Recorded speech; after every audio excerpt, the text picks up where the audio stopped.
Shalom, this is Talia, and this is day 11 of the 40-day Revelation Challenge. Today I was just playing random scripture. I try to do that when I'm either cleaning or cooking or getting dressed in the morning, but the audio Bible that I was playing on my phone happened to come across Deuteronomy chapter 30. And the verses that stood out to me for that chapter, well, let me back up.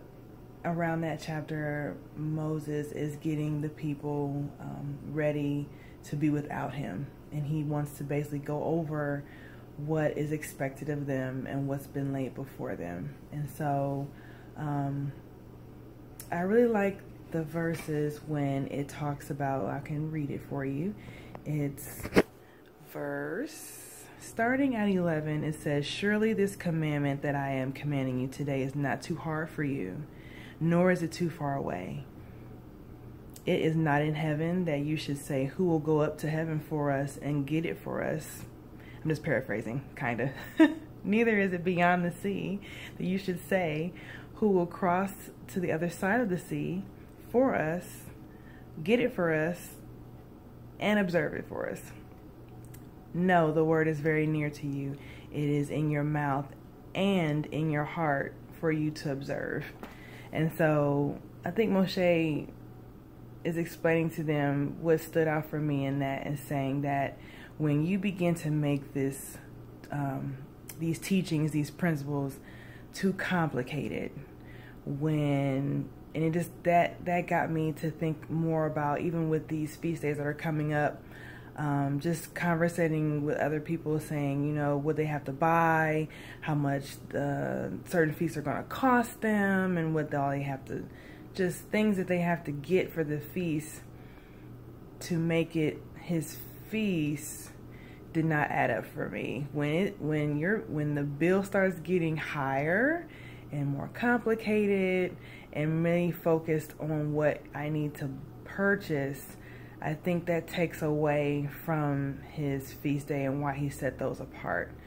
To not stray away the real reason why he put these teachings before us in the first place. And when they are before us, how are we observing them? How are we working them out? I think all he wants us to do is try. He wants us to do them. He said, do and observe them. They're not too hard to where they're not reachable or they're not obtainable. They're right in front of you. They're in your mouth. Read them out loud. Share them with somebody. They're on your heart. It's supposed to be in your routine. And so that's what I know. That's what I'm trying to do. Put them a part of my routine. Putting the word before me more often, reading it more often, reading it to my daughter, playing it in the car, just trying to renew my mind for the new year. So I appreciate Moses' encouragement to the people, and it's applicable for today. It's 2017, and I still need to hear that.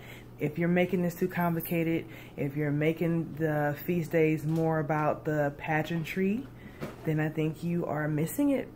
You're missing it, and you need to bring it back, and you need to make it less complicated and put it to the perspective of, what does he expect this out of us? What he wants this on our heart. He doesn't want this to continue to be a list of things to do. He wants this to be a part of our heart and part of our routine. So I appreciate that.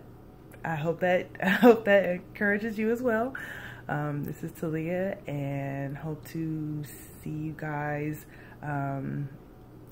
next feast, or the texts or messaging. You know, keep them coming. All right, talk to you soon. Bye.